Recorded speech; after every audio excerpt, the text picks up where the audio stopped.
আসসালামু আলাইকুম রহমতুল্লাহ আলহামদুলিল্লাহ সালাতু আসসালামু আলাইকা রাসূলুল্লাহ। জিলহজ মাসের প্রথম 10 দিনের আমল। বন্ধুগণ, যে এখান থেকে আমার এই ভিডিওটুকুন দেখছেন সকলকে ধন্যবাদ জানিয়ে আজকে আপনাদের মাঝে আমি জিলহজ মাসের প্রথম 10 দিনের আমল নিয়ে আসলাম। যে আমলটুকুন হচ্ছে 1 নম্বরে আমরা নখ ও চুল কাটব। এখন প্রশ্ন আসতে পারে, কাটলে কি সমস্যা আছে কি? না, কোনো সমস্যা নেই, আপনি কাটতে পারেন, তো আমল করতে বলে সওয়াব।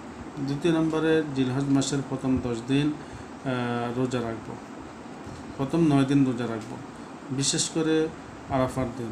যদি আমরা 9 দিন না রাখতে পারি, আরাফার দিনে আমরা রোজা রাখবো।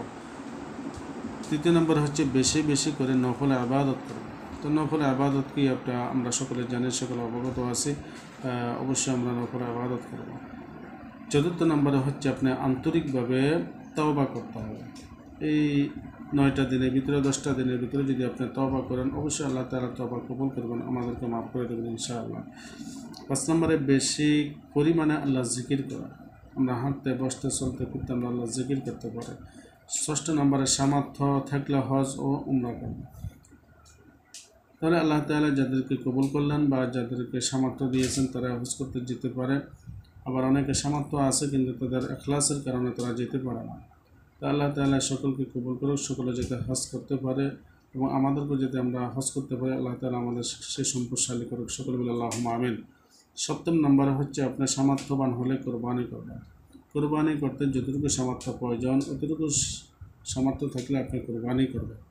আসলে আমি ভিডিওটি কিন্তু সংক্ষিপ্ত আকারে করতেছি, ছোট্ট আকারে, এই জন্য বিস্তারিত বলতে পারছি না।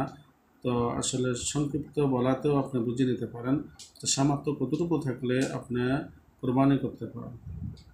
তারপরে 8 নম্বরে হচ্ছে বেশি পরিমাণে তাকবীর পাঠ করা।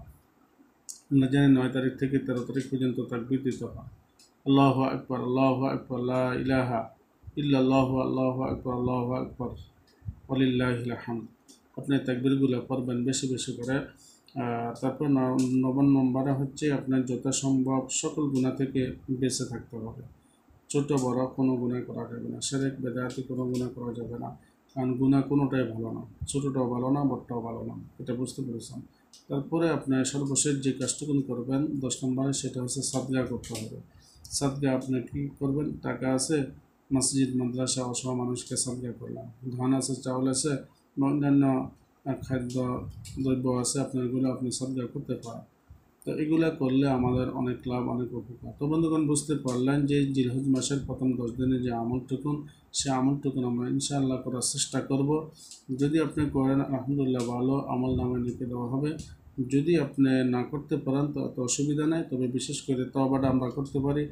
আপনি বেশি বেশি আমরা জিকির করতে পারি, তারপরে আপনার গুনাহ থেকে বাঁচতে পারি, আর কম বেশ আমরা সদকা করতে পারি।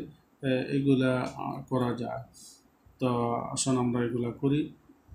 আল্লাহ তাআলা আমাদেরকে জিলহজ মাসের পূর্ণ ফজিলত দান করুক, আমাদের আমলনামা সওয়াব দান করুক, সকলে বলে আল্লাহুম্মা আমিন। যদি ভিডিওটুকু ভালো লাগে থাকে অবশ্যই একটা শেয়ারের মাধ্যমে অন্য ভাইদেরকে জানিয়ে দেবেন ইনশাআল্লাহ।